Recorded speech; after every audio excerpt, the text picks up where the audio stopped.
budak gitu kan, dengar kabar Aminah melahirkan. Dia pergi ke situ. Dia pergi liatin bayinya Aminah, liatin Nabi Muhammad alaihissalam. Itu seperti yang tadi saya sampaikan, orang kalau melihat Nabi itu udah pasti jatuh cinta, dan udah pasti ada keberkahan dari memandang wajah Nabi Muhammad alaihissalam. Saudara sekalian, mudah-mudahan Allah karuniakan kepada kita dapat memandang wajah Nabi Muhammad alaihissalam yang merupakan keberkahan, keberuntungan, kebahagiaan bagi siapapun yang melihatnya. Kalau tidak di dunia, yang sekurangnya di akhirat lah ya, kita bisa pandang wajah Nabi Muhammad alaihissalam. Man ra'a wajhaka yas'ad. Siapa yang mandang wajah Nabi Muhammad tuh pasti bakalan jadi orang beruntung. Termasuk Thuwaibah ini. Dia nengokin ke situ, dia timang-timang bayi Muhammad gitu. Habis itu dia pulang ke rumah majikannya, rumahnya Abu Lahab. Dia cerita, "Tuan, saudaramu itu Abdullah, anaknya udah lahir. Aminah sudah melahirkan anaknya." "Oh, anaknya Abdullah udah lahir nih?" Iya Tuan, udah lahir, baru aja saya tengokin." "Laki atau perempuan?" "Laki-laki Tuan." "Ya ampun, cakep anaknya. Katanya sih dikasih nama Muhammad." "Oh, Muhammad." Abu Lahab ya ini, Abu Lahab. Tapi meskipun pada akhirnya dia kafir, waktu dikasih tahu kabar kelahiran ponakannya, dia senang. Hatinya senang. Dia dari senangnya, orang Arab tuh kalau disenengin suka ngasih hadiah. Gitu ya. Dia kemudian bilang, "Thuwaibah, ini kamu udah bikin saya senang dengan kabar gembira ini. Kamu saya kasih hadiah. Apa yang kamu mau, Thuwaibah?" Thuwaibah sebagai budak, ya udah pastilah. Yang paling dia inginkan, "Tuan, kalau emang seperti itu, berikan hadiah kepada saya ini, bebaskan saya, wahai Tuan." Abu Lahab bisa jadi nggak beriman dan memang hatinya ada penyakit-penyakit lain seperti hasud dan lain sebagainya, teman-teman. Akan tetapi dia nggak pelit. Jadi begitu diminta, "Bebaskan saya," nggak langsung hitung nih duitnya nih. Daripada dibebasin, mendingan saya kasih baju baru, saya kasih ini. Karena nih kalau nggak saya bebasin nanti saya jual nih, dia laku nih sekian puluh juta. Nggak gitu mikirnya. Ya, mudah-mudahan Allah karuniakan kepada kita juga hati yang penuh dengan kedermawanan, insya Allah. Mau ngasih, mau melakukan sesuatu nggak hitung-hitungan ya. Abu Lahab begitu diminta, "Atik nih ya Sayyidi, kalau gitu bebaskan saya, wahai Tuhan." Langsung Abu Lahab bilang, "Karena kabar gembira yang kamu sampaikan kepada saya, wahai Thuwaibah, kamu saya merdekakan." Udah gila. Berkah nih memang. Nih anak nih kecil-kecil nih bawa berkah nih. Bawa kesenangan, bawa kebahagiaan, bawa keberuntungan. Maka Thuwaibah sebelum nantinya dia mau ngerjain yang lain-lain dengan kemerdekaannya sebagai orang merdeka, yang pertama kali dia lakukan adalah balas budi. Balas budinya sama siapa? Sama Muhammad kecil. Apa yang dia lakukan? Datang ke rumah Aminah, kemudian bilang, "Aminah, kamu yang santai. Saya sekarang ini akan berbakti, akan khidmah kepada anakmu ini." "Oh, Thuwaibah, kenapa gitu?" "Karena gara-gara dia nih saya dibebaskan sama Tuhan saya." "Oh, Abu Lahab bebasin kamu sekarang?" "Iya, dan sekarang saya mau ngurusin dia. Aminah, kamu tenang aja." Maksudnya yang mandiin, yang bikinin apa buat Aminahnya juga gitu ya, masak-masak, beres-beres, bersih-bersih. "Udah Aminah, kamu tenang aja, saya yang akan urusin semuanya karena saya mau balas budi sama Muhammad kecil ini." Sallallahu alaihi wa ala alihi wa sahbihi wasallam. Beruntung teman-teman saya sekalian. Thuwaibah. Dan ini nih yang disebutin sama Habib Umar juga dalam maulid ini ya, tentang Thuwaibah ini dibebasin sama tuannya karena memberi kabar gembira dengan kelahirannya Nabi Muhammad SAW. Jadi sekalian saya muliakan, Abu Lahab ketika dengar kabar lahirnya Nabi Muhammad tadi seneng banget, sampai dari senengnya dia bebasin budaknya yang membawa kabar gembira tersebut. Pas lahirnya Nabi Muhammad SAW. Habisnya itu apalagi ketika udah dewasa Nabi Muhammad jadi seorang nabi, dia orang kafir. Serius sekalian, Abu Lahab kafir. Dan kekafirannya dinas sama Allah SWT dalam Al-Quran. Kata Allah, tabbat yada Abi Lahabin wa tab. Celakalah dua celaka. Magnan humalu wa makasab. Enggak manfaat hartanya, enggak manfaat anaknya. Saya serana alamnya adalah bakalan masuk dalam api neraka yang berkobar-kobar.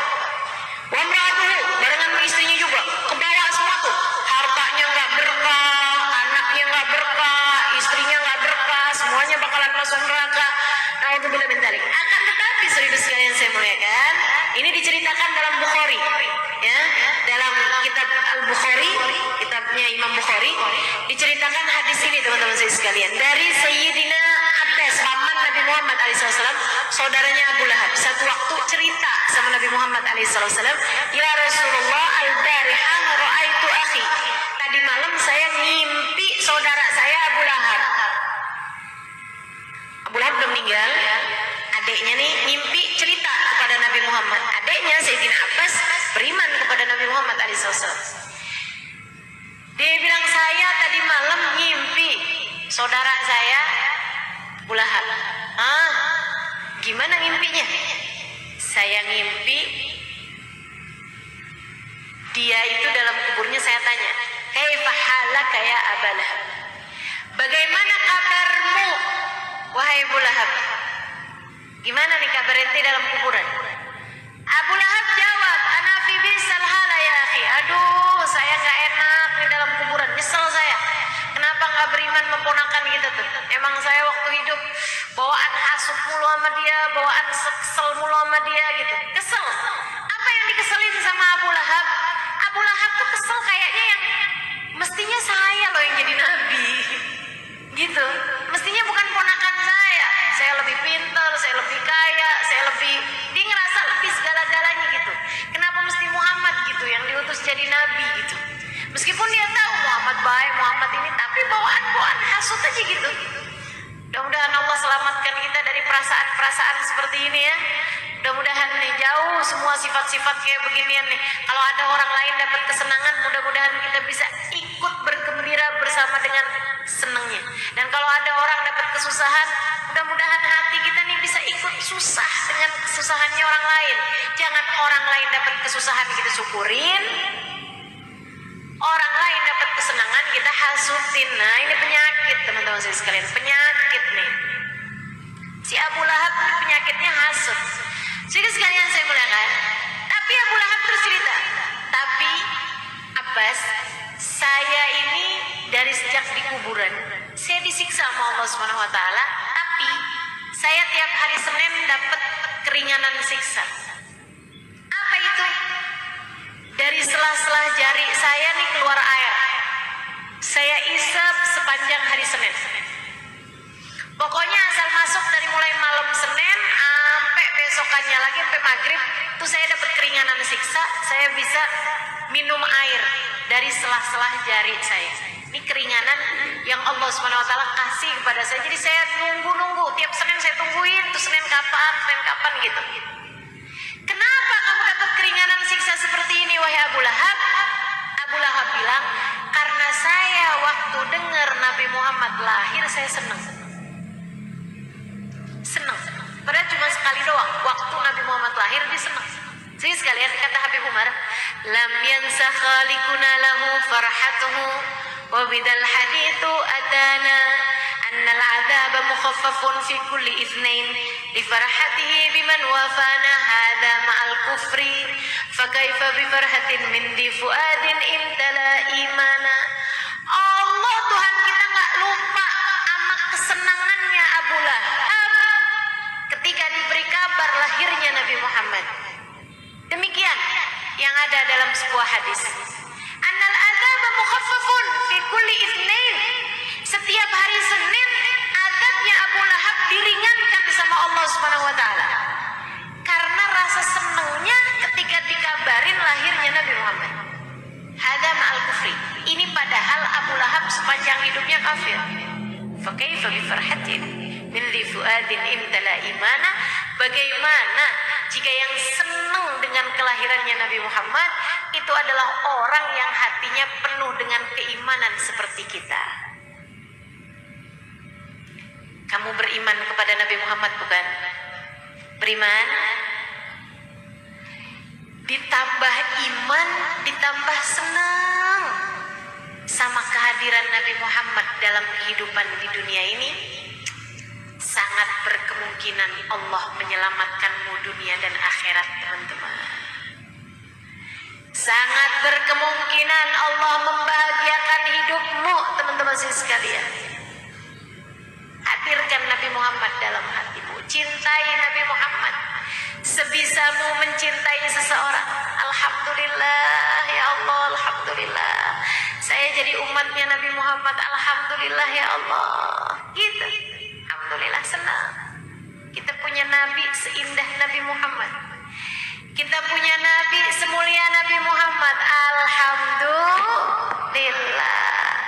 Apalagi kita punya Nabi sesayang Nabi Muhammad kepada kita umatnya. Masya Allah, Masya Allah. Saudara sekalian saya muliakan, setiap kali kamu senang, alhamdulillah ya Allah, saya punya Nabi Muhammad. Gitu. Saudara sekalian saya muliakan, itu Allah akan pandang hatimu dan Allah akan bahagiakan hatimu. Allah akan muliakan hidupmu. Setiap kali kamu merasa berbahagia sebagai umat Nabi Muhammad, setiap kali kamu berbahagia memiliki Nabi Muhammad, Allah Subhanahu wa taala pasti akan memandang hatimu dengan pandangan rahmatnya. Kata Allah Subhanahu wa taala, "Fabima rahmatin fabima fadlin min Allah, bidzalika falyafrahu huwa khairun mimma yajma'un." Kata Allah Subhanahu wa taala, atas rahmatnya Allah Subhanahu wa taala, atas anugerah yang Allah Subhanahu wa taala berikan, falyafrahu wa khairun mimma yajma'un. Itu lebih baik daripada apapun yang telah kalian usahakan. Jadi kalau kita senang atas kelahirannya baginda Nabi Muhammad alaihi wasallam, itu teman-teman sekalian, Allah Subhanahu wa taala akan cinta dengan hati kita atas kebahagiaan yang ada dalam hati kita. Maka siapapun di antaramu, kalau lagi sedih-sedih, ingat-ingat Nabi Muhammad sallallahu alaihi wasallam. Bikin senang. Kamu sedih karena kamu ngerasa kayaknya suami kamu nggak cinta gitu sama kamu. Kamu ingetin Nabi Muhammad, ya Allah, walaupun suami saya kayaknya nggak cinta sama saya berharap Nabi Muhammad tetap sayang sama saya. Ya Allah, makasih Engkau telah menjadikan saya umat Nabi Muhammad yang sangat sayang kepada saya umatnya. Gitu. Adik-adik, kalau kamu ngerasa kayaknya orang tua kamu gak sayang gitu sama kamu ingat aja, ya Allah, walaupun kelihatannya kayak orang tua saya gak terlalu sayang sama saya, ya Allah, makasih Kau telah menjadikan saya punya Nabi yang sangat sayang sama saya. Ya Allah, dekatkan saya sama Nabi Muhammad. Gitu. Pokoknya ingetin terus Nabi Muhammad, bikin hati seneng, bikin hati girang. Ibu-ibu nih yang pada punya anak besar-besar, anaknya udah pada berkeluarga, kadang-kadang kamu ngerasa kayaknya anak-anak kamu kayak gak terlalu ngurusin kamu. Tenang Bu, tenang. Setiap kali kamu ngerasa sedih, kamu ingat aja Nabi Muhammad. Ya Allah, anak saya kayaknya udah sibuk masing-masing, tapi gak apa-apa ya Allah, karena saya punya Nabi Muhammad yang sangat sayang sama saya.